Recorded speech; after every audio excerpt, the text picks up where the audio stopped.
प्रेम से बोलिए जय जिमुत वाहन भगवान। भक्तजनों, जितिया व्रत 14 सितंबर 2025 को मनाया जा रहा है। धार्मिक मान्यताओं के अनुसार जो कोई भी महिला जीवित पुत्री का व्रत या जितिया व्रत करती है, उसकी संतान पर कभी कोई बड़ा संकट नहीं आता। साथ ही संतान का जीवन सुख से भर जाता है। ये व्रत निर्जला रखा जाता है, यानी इस व्रत में अन्न जल कुछ भी ग्रहण नहीं किया जाता। इस पूजा में महिलाएं कुशा से बनी जीमुत वाहन की प्रतिमा की पूजा करती हैं। साथ ही मिट्टी और गाय के गोबर से चील और सियारन की मूर्ति बनाती है। फिर शुभ मुहूर्त में विधि विधान पूजा करके जितिया की कथा सुनती है। तो आइए हम भी ये कथा सुनते हैं। जितिया की पौराणिक कथा अनुसार किसी वन में एक चील और सियारन रहती थी। दोनों में गहरी दोस्ती थी और वे हर काम को मिल बांट के किया करती थी। एक बार कुछ महिलाएं जंगल में आई जो जीवित पुत्री का व्रत की आपस में बात कर रही थी। चील के मन में इस व्रत के बारे में जानने की जिज्ञासा हुई। वह महिलाओं के पास गई और उनसे व्रत के बारे में पूछने लगी। महिलाओं ने जितिया व्रत के विधान के बारे में चील को सारी जानकारी दी।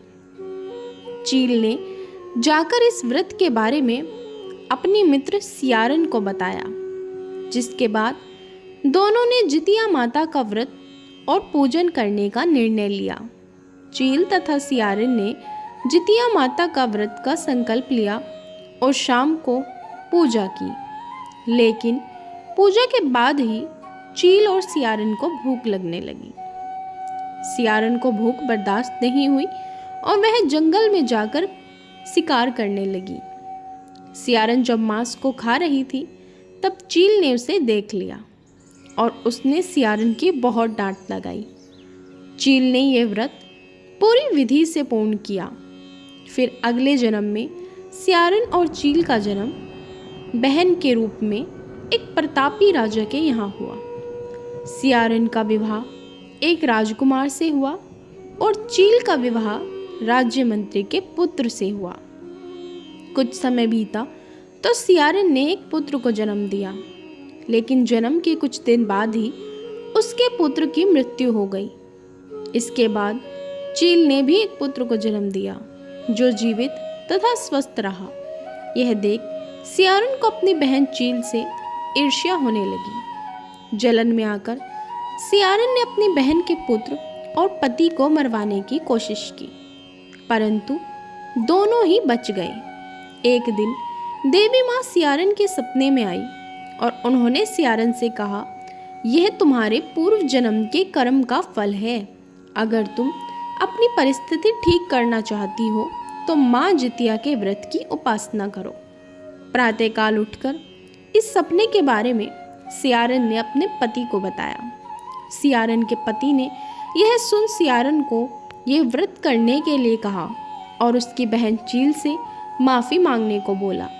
इसके बाद सियारन चील के घर गई और उससे अपनी गलतियों की माफ़ी मांगी। सियारन को उसकी गलतियों पर पछतावा देखकर चील ने उसे माफ़ कर दिया। अगले साल जब जितिया व्रत पड़ा तो ये व्रत सियारन और उसकी बहन चील दोनों ने एक साथ रखा। माता जितिया ने प्रसन्न होकर सियारन को पुत्र प्राप्ति का आशीर्वाद दिया। कुछ दिनों बाद ही सियारन ने एक सुंदर बालक को जन्म दिया। इसके बाद दोनों बहनें प्रेम भाव से खुशी खुशी रहने लगी।